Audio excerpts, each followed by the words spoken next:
What's going on, everybody? I am on my way walking over to Triggrcon from the hotel. It's about a mile walk, I think like a mile and a half, whatever. Either way, it's good to get out and move a little bit and go through lovely Tacoma. I think this is Pacific Ave that I'm on now. So there's a lot of really cool stuff. There's the big old bridge behind me. I'm not sure if you guys can see that. Lots of little shops, stuff like that. But it's actually quite pretty. And where I'm staying in Tacoma is over near the dome, and it's kind of ugly over there. But about a half mile away, it's kind of a nice little town. There's a big truck just drove by. There's a college here, University of Washington State, I believe, at Tacoma, and it's kind of got a quaint little feel to it. So anyway, we'll keep walking. We'll see you guys in the show.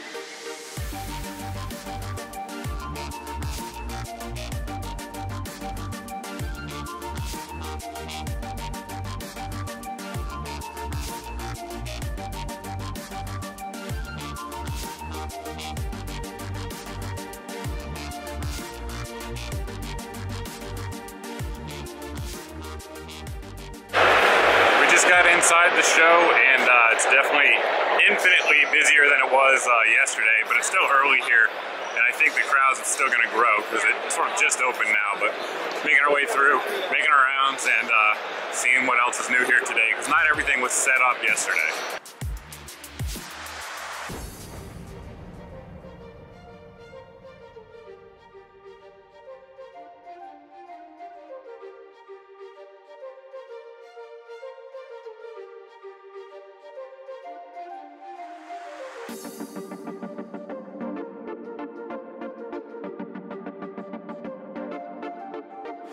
Hey guys, I'm here with Simi. He's from China, and he just told me something, and if you could go ahead and just repeat that. Yeah, there's like only 3 huge gun celebrities in China, and one is Mr. Guns and Gears here, and another one is Takeoff 45 and Larry Vickers. How crazy is that? That's crazy. Awesome, thanks for letting me know, I appreciate it. Just finished up with the show for today. It was a good day all around. It's different than yesterday, because yesterday, of course, was all industry folks. Today was everybody, open to the public, so tons of people out there. It was actually more people than I expected, which is a good thing for the event. Apparently, everyone who was there last year said that this year was way bigger. Again, definitely a good thing for the event, and hopefully it continues to grow, perhaps outgrow that location in a place that we can conceal carry guns, which would certainly be good. But anyway, walking back to the hotel, we'll edit the video up, and that should be it.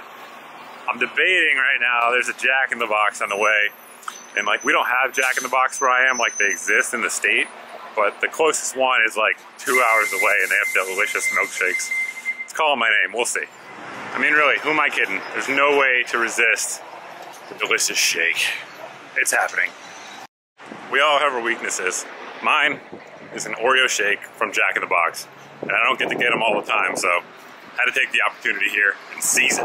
Made it back to the hotel, and as you guessed, the shake was delicious. An interesting thing happened, and I'm not sure if the gentleman was caught on camera or not, but as I was filming that last little segment there, guy who walked by in the background, as soon as I stopped recording, he must have been watching that I was recording. As soon as I stopped, he said, "Hey man." I turned around and no idea what to expect. I'm not sure if the camera was in focus or not, but he's probably a 25, 30-year-old black gentleman.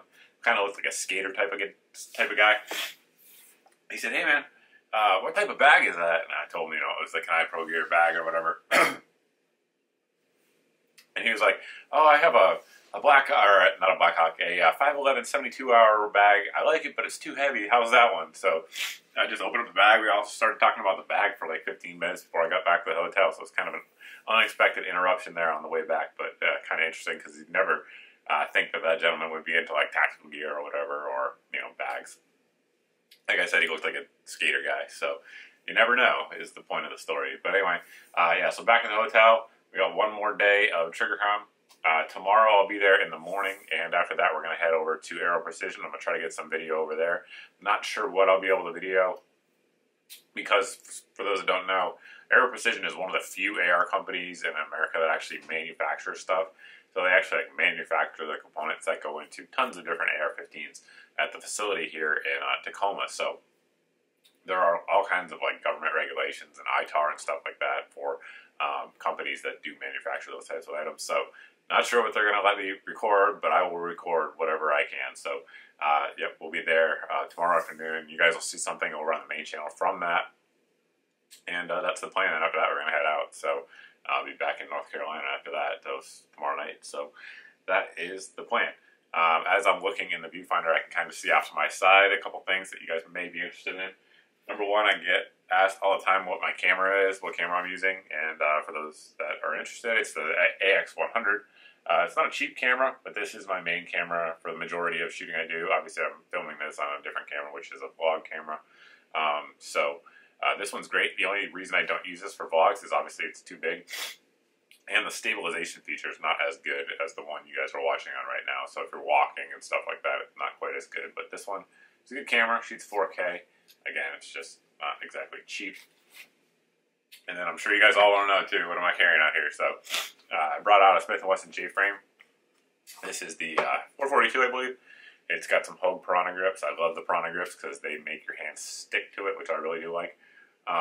Obviously, low capacity small gun, but it's not something I carry primarily when I'm back at home.